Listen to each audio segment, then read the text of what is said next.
বন্ধুরা, আজকে একটা নতুন গল্প নিয়ে আসলাম তোমাদের মাঝে। এটা সত্য এবং বাস্তব জীবনের ঘটনা। শেষ পর্যন্ত শোনার অনুরোধ রইল। শুনলে তোমার মধু চলে আসবে। দেরি না করে চলো শুরু করা যাক। আপনি আমার সাথে যে অন্যায়টা করেছেন সেটা কি ঠিক? আপনি কেমন মানুষ, একটা ছোট বাচ্চাকে বিয়ে করতে আপনার বিবেকে বাধা দিল না? আপনি বলুন, আমি কি স্বামীর সমস্ত দায়িত্ব পালন করার বয়স হয়েছে? তখন আমার স্বামী বলল, আমাকে তোমার জ্ঞান দিতে হবে না। এখনকার যুগে 7-8 বছরের বাচ্চা মেয়ের সংসার করতে পারে। আমি তার উত্তরে বলেছিলাম, আমি পারব না। আমার বয়স 17 বা 18 না হওয়া পর্যন্ত আপনি আমার কাছে আসবেন না। সে তখন আমায় জোর গলায় বলল, এত দম আমার কাছে পছন্দ না। তোমার বিয়ের বয়স হোক বা না হোক সেটা আমার দেখার বিষয় না। আমার কাজ আমাকে করতে দাও। এই কথাটা বলে সে আমাকে একটা ধাক্কা মেরে কাছে ফেলে দিল। তারপর জোর জবরদস্তি করে আমার সাথে সারা রাত। বাকি বিষয়টা গল্পটা শোনাচ্ছি। আমার মা কেমন আছে জিজ্ঞেস করতেন। এরপরে কথায় কথায় আমাকে উপদেশ দেয়া শুরু করতেন, যেটা তিনি প্রতিদিনই দিয়ে থাকেন। মা আমাকে বলতেন, মা আমার বোমাকে বিরক্ত করবে না, কারণ ও এখন ছোট মানুষ, তার সাথে জোর জবরদস্তি করার চেষ্টা করবি না। বাবা এখনো বয়স কম, বাচ্চা মানুষের সম্পর্ক তা বোঝার জন্য তার আরও কিছুটা সময় চায়। আমি কোনো সম্পর্কে কথা বলছি, তুই নিজেই বুঝতে পারছিস আমি কি বলতে চাইছি। সে এখনো খুবই ছোট। এর স্বামী স্ত্রীর সম্পর্কের কষ্ট হয়তো এখনো সে সহ্য করতে পারবে না। মায়ের কথা শুনে আমার মাথা নিচু হয়ে গেল। মায়ের এই একই কথা প্রতিদিন শুনে আমি ভীষণ লজ্জায় পড়ে যেতাম। আমি একজন যুব পুরুষ, সব কিছু বোঝার মতো আমারও বয়স হয়েছে, কিন্তু জানি না আমার মা কেন আমাকে বিশ্বাস করতে পারে না। আজ অবধি আমি বুঝতে পারলাম আমার মা কি চায়। তিনি নিজেই আমার বিয়ে একটা ছোট মেয়ের সাথে করিয়ে দিলেন, আর বিয়ের পর থেকে প্রতিদিন আমার মা আমাকে একই উপদেশ দিয়ে যাচ্ছেন যে নিজের বউয়ের কাছে যাবি না, ওর সাথে কিছু চেষ্টা করবি না, ওকে কিছুটা সময়, আর এখনই তার সাথে ঘনিষ্ঠ হচ্ছে না। এই সম্পর্কে নেভানোর জন্য এখনও খুব ছোট।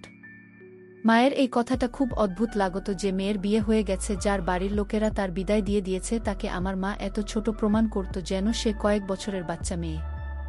আমি প্রতিদিনের মতো মাথা নিচু করে বসে রইলাম। তারপরে যখন নিজের ঘরে গেলাম তখন আমার স্ত্রী মাথা নিচু করে ঘর থেকে বেরিয়ে গেল।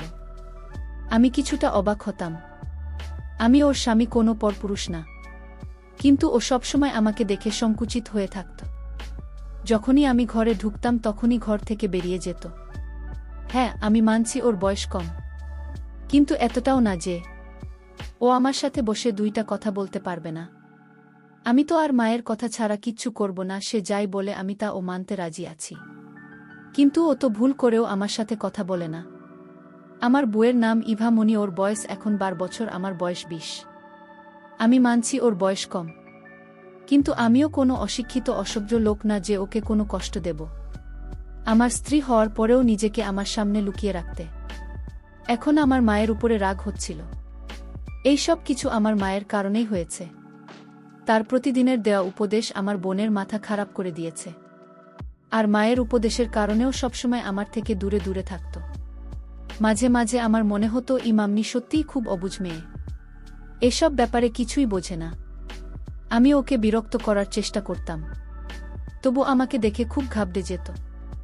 রাতে আমরা দুজনে একই ঘরে ঘুমাতাম, আর নিজের বুকে এত কাছে দেখে মাঝে মাঝে রাতের বেলা আমার ঘুম আসত না। কিন্তু মাকে দেওয়া কসম এর কারণে আমি কিছু পারতাম না। আমার মায়ের কথা মতো আমার বুকে কমপক্ষে 2 বছর সময় দেওয়া উচিত। ওর বয়স না বাড়া পর্যন্ত আমি যেন অপেক্ষা করি। একটা কথা আমি কিছুতেই বুঝতে পারতাম না যে যদি আমি ওর স্বামীর দায়িত্ব পালন না করতে পারি, তাহলে আমার মা ওর সাথে আমার বিয়ে কেন দিয়েছিলেন। কয়েক বছর অপেক্ষা করে তারপরে না হয় এই বিয়ে করতাম। আমার মনে আছে বাসরাতে আমার মা আমাকে নিজের কাছে ডেকে বলেছিলেন, একে সামলে রাখিস, এখনও তবু খুব ছোট থেকেই কিছুটা সময় দিন, যাতে মন থেকে তৈরি হতে পারে। সেই সময় আমি অবাক চোখে মায়ের দিকে তাকিয়ে রইলাম, কারণ আমার বিয়ে আমার মায়ের ইচ্ছাতেই হয়েছিল। এই রাতের কথা ভেবে আমি না জানি কত স্বপ্ন আমার চোখে সাজিয়ে রেখেছিলাম। আমার মন উতলা হয়ে উঠেছিল নিজের স্ত্রীকে পাওয়ার জন্য, আর আমার মা আমার সমস্ত স্বপ্ন ভেঙে চুরমার করে দিন। আমার মুখে চিন্তার ছাপ দেখে আমার মা আমাকে বোঝাতে লাগল যে রাকেশ, চিন্তা করিস না। বেশ কিছুদিনের ব্যাপার, যখন সম্বন্ধে ব্যাপারে বুঝতে শিখবে আর বড় হয়ে যাবে তখন তুমি নিজের বিবাহিত জীবন শুরু করিস, কিন্তু এখন ওর সাথে কোনো কিছু না। যদি কিছু উল্টোপাল্টা হয়ে যায় তাহলে আমরা লোকের সামনে মুখ দেখাব কিভাবে? মায়ের কথা শুনে আমি অবাক হয়ে গেছিলাম। তিনি নিজের যুবক ছেলের বিয়ে দিয়ে এ কেমন কথা বলছেন? আমি একটা যুব পুরুষ, আমারও কিছু চাহিদা আছে, নিজেকে সামলাব কিভাবে? আমি মায়ের দিকে অবাক চোখে তাকিয়ে বললাম, যদি আমার স্ত্রী এখন যুবতী না হয়ে থাকে আর সে যদি আমার থেকে আলাদা থাকে, তাহলে এরকম মেয়ের সাথে আমার বিয়ে দিয়েছেন? দুনিয়াতে কি মেয়ের অভাব পড়েছিল? আমি একটা যুব পুরুষ, কোনো ছোট বাচ্চা না যে নিজের স্ত্রী বড় হওয়ার জন্য অপেক্ষা করব। আমার কথা শুনে আমার মা লজ্জিত হয়ে বলল, সমস্যায় পড়েছি, বিয়ে তাড়াতাড়ি দিতে হয়েছে। মেয়েটা সুন্দরী আর সরল, কিন্তু অনাথ। ওর দাদা বৌদির যত তাড়াতাড়ি সম্ভব ওকে বাড়ি থেকে বিদায় করতে চায়। তাই তো ওর সাথে একটা বিবাহিত বুড়ো সম্বন্ধ দেখেছি, আমার বান্ধবীর মেয়ে। আমি ওকে এরকম অবস্থায় ছাড়তে পারিনি। যদি ওর বিয়ে তো সাথে না দিতাম তাহলে এতদিনে ওর দাদা ওর কপাল পুড়িয়ে দিতে। ওর জীবন বাঁচানোর জন্য ওর বিয়ে তোর সাথে দিয়েছি। এই সত্যটা জেনে আমি চুপ হয়ে গেলাম। আমার মা আমার মাথায় হাত দিয়ে বললেন, আশা করছি তুই আমার মান যাবি।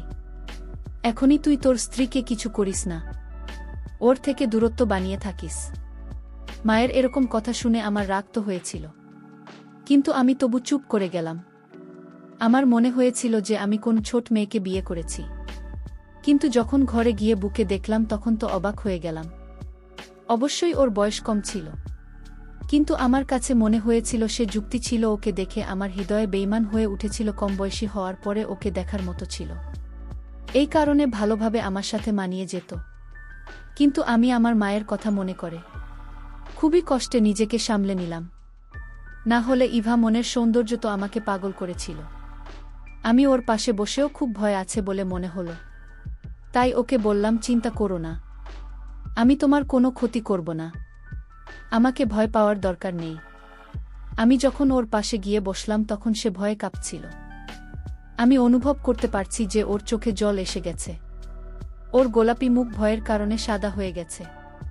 আমি ওকে সান্ত্বনা দিয়ে বললাম, ইভা মনি, তোমার এতটা ভয় পাওয়ার দরকার নেই, আমি তোমার সাথে কোনো জোর করব না। আমি অবাক হয়ে ভাবছিলাম যে ও আমাকে দেখে এতটা ভয় কেন পাচ্ছে। ওর চোখে মুখে ভয় পরিষ্কার বোঝা যাচ্ছিল, যদিও আমি কোনো শব্দিত টাইপের মানুষ না। সবে মাত্র কিছুদিন আগে আমি চাকরি পেয়েছি আর আমার মা হঠাৎ করে আমার বিয়ে দিয়ে দিলেন। আমি তো এই হঠাৎ বিয়ের কথা শুনে হতভম্ব হয়ে গিয়েছিলাম। আমার ছোট ভাই পড়াশোনা করার জন্য বাহিরে আছে, মা ওর জন্য অপেক্ষা করেন, এই সময় সেখানেও পরীক্ষা আছে। আর এদিকে আমার বিয়ের তোড়জোড় চলছে। আমি আমার ভাইয়ের কাছে ফোন করে ক্ষমা চেয়েছিলাম। তখন ও আমাকে বলেছিল, কোনো ব্যাপার না দাদা, আমি সব জানি, কিন্তু পরীক্ষা আছে বলে আমি আসতে পারছি না। সামনের পুরো মাস আমি খুব ব্যস্ত থাকব। তুমি বিয়ে করে নিজের বিবাহিত জীবন ভালো করো, আমাকে নিয়ে চিন্তা করার কোনো দরকার নেই। ভাইয়ের রাগ না হওয়া আমাকে পুরোদমে অবাক করে দিয়েছিল। আমরা দুই ভাই একে অপরের খুব কাছাকাছি ছিলাম না, কিন্তু আমি আমার ভাই এবং বোনকে খুব ভালোবাসতাম। নিজের বিয়ের সময় ভাইয়ের অনুপস্থিতি আমি অনুভব করতে পারছিলাম, কিন্তু আমার ভাইয়ের তো কোনো ব্যাপারই ছিল না। বিয়ে সুন্দরভাবে হয়ে গেলে আমার কোনো সমস্যা হয়নি, কিন্তু এখন মায়ের ব্যবহার আর বউ আমার থেকে পালিয়ে বেড়ানো। মায়ের সবসময় আমাকে উপদেশ দেওয়া যে নিজের বুকে কোনোমতে কষ্ট দিবি না। কিছুই বুঝতে পারছি না। আমার মা সবসময় বলতো, ইবা মনে এখনো ছোট বাচ্চা, কিছুই বোঝে না, এটা সেটা, কিন্তু এটাও সত্যি যে আমার স্ত্রী কোনো ছোট বাচ্চা না, পুরো যুবতী মেয়ে। ওর সেজেগুজে রেডি হয়ে নিজের বান্ধবীদের সাথে দেখা করতে যেত, তাদের সাথে হেসে হেসে কথা বলতো। শুধু আমার সাথে কথা বলতো না, ব্যাস আমি ওকে মন ভরে দেখতাম। কিন্তু আমার মাথায় সব সময় আমার মায়ের উপদেশ ঘুরতে থাকত। কিছুদিনের মধ্যেই আমার মেজাজ খিটখিটে হতে লাগল। সাধারণ ব্যাপার নিয়ে আমি রাগান্বিত হতাম। আমি একটা যুবক ছেলে, আমার আবেগ আমাকে শান্তিতে থাকতে দিত না। আমার বউ আমার বিছানাতে এক সাইডে শুয়ে থাকত। রাতের পর রাত আমার ঘুম আসত না। মন চাইতো সব কিছু ভুলে আমি বা মনিকে, কিন্তু মায়ের কথা ফেলতে পারছিলাম না। যদি তিনি জানতে পারেন তাহলে আমার সম্মান তার চোখে শেষ হয়ে যাবে, এই ভেবে আমি নিজেকে সামলে করে নিতাম। এটা এমন একটা বিষয় যাতে নিজের বউয়ের থেকে দূরত্ব বানিয়ে থাকতে হচ্ছে। এখন আমার অফিসের কাজে মন বসছে না। আমি মনে প্রাণে চাই তা যখন আমি ক্লান্ত হয়ে বাড়ি ফিরব তখন আমার স্ত্রী এসে আমার যত্ন করবে। রাতে যখন ক্লান্ত হয়ে ঘুমাব তখন সমস্ত ক্লান্তি ভুলে ওর সাথে শান্তিতে।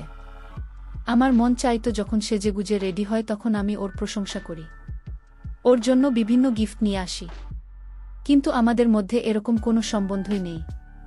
যদি আমি ভুল করি ওর জন্য কোনো গিফট নিয়ে আসতাম বা কখনো প্রশংসা করে দিতাম, তখন এমন ঘাবড়ে যেত যে আমি কোনো অপরাধ করে ফেলেছি। ওর সুন্দর মুখের উপরে ভয়ের ছাপ স্পষ্ট ফুটে উঠত, আরও তাড়াতাড়ি করে দৌড়ে আমার কাছ থেকে পালিয়ে যেত। এই সব কিছুই খারাপ লাগত। তাই আমি বা মনিকে অবস্থাতেই ছেড়ে দিলাম। কিন্তু চাইলেও আমি ওকে দেখা করতে পারছিলাম না। আমরা একই ঘরে থাকতাম, একই বিছানায় ঘুমাতাম। আমি তো তবু, ওর স্বামীও যখন সেজেগুজে থাকত তখন আমার চোখের দিক থেকে সরতই না। আমার এইভাবে তাকানো আমার মা বুঝতে পেরে যেত, আর আমাকে পেয়ে বলতো, তখন এটা কী রকম ব্যবহার? আমি দেখছি তুই বা মনের দিকে একটু বেশিই নজর দিতে শুরু করেছিস। তুই কি আমার কথা ভুলে গেছিস? মায়ের কথা শুনে আমি লজ্জায় পড়ে যেতাম। মাকে খুব ভালোবাসতাম, তাই মায়ের কথা অমান্য করে কিছু করতে পারছিলাম না। তাই আমি মাকে বললাম, যদি তুমি আমাকেই বা মনির থেকে আলাদা রাখতে চাও, তাহলে আমার বিয়ে কেন ওর সাথে দিলে? আর যদি আলাদা রাখতে হবে ওকে তোমার ঘরে, শোনাও, আমার ঘরে পাঠিয়ে না। আমার নিজের উপর সামলাতে খুব অসুবিধা হয়। আমার মা ও অদ্ভুত, আমি ওকে দেখতে পারবো না, আমি কিছু করতে পারবো না। যখন আমি অফিস থেকে ক্লান্ত হয়ে বাড়ি ফিরতাম, তখনও রান্নাঘরে কাজে ব্যস্ত থাকত, আর খাবার খেয়ে ঘরে এসে ওকে এক পলক দেখার জন্য আমি ঘন্টার পর ঘন্টা অপেক্ষা করতে থাকতাম, কিন্তু ঘরে আসতো না। ক্লান্ত শরীরে অপেক্ষা করতে করতে যখন আমি ঘুমিয়ে পড়তাম, তখনও চুপচাপ এসেই বিছানার এক কোণে শুয়ে পড়ত। এরকমভাবে কাজ ছিল একবার। আমি নিজের উপর কন্ট্রোল করতে না পেরে তার পাশে গিয়ে যখন বসলাম, আর তাকে যখন বললাম, তোমার হাতটা বের করো, আমি আজ তোমায় একটা গিফট দেব, সে যখন না করছিল, আমি তাকে বললাম, হাতটা বের করে বলছি, আর এতেও চিৎকার চেঁচামেচি করতে শুরু করে দিল। চিৎকারের আওয়াজ শুনে আমার মা ও ঘরের মধ্যে এসে বলল, আমাকে হাজারটা কথা শুনিয়ে দিন বলতে লাগল, তোর লজ্জা করে না? আমি তোকে কতবার বুঝিয়েছি যে ও এখনো ছোট্ট বাচ্চা, ওকে কিছুটা সময়, কিন্তু নিজের উপর একটু কন্ট্রোল নেই। এবার আমারও রাগ এসে গেল। আমি বললাম, না, তুমি আমাকে আরিভা মনিকে বিয়ে দিয়েছিলে কেন? নিজের স্ত্রীকে পাওয়ার প্রাকৃতিক ব্যাপার যেটা আমার ভিতরে জেগে উঠেছিল। আমি কোনো অন্যায় কাজ করিনি। আমার মা এটা জানতো না যে স্বামী স্ত্রীর মধ্যে এভাবে নাক গলানো উচিত না।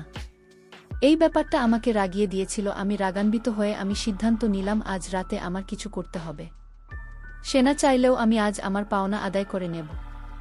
তারপর রাতে যখন তার রুমে গেলাম, সে আমায় বলল, আপনার মা নিষেধ করা সত্ত্বেও আপনি আমার ঘরে আসেন কেন? আমি বললাম, সেই জবাব কি তোকে দিতে হবে? এই কথা বলে আমি তাকে বিছানায় ধাক্কা মেরে ফেলে দিলাম। তারপর বন্ধুরা বুঝতেই পারছেন কি করেছিলাম।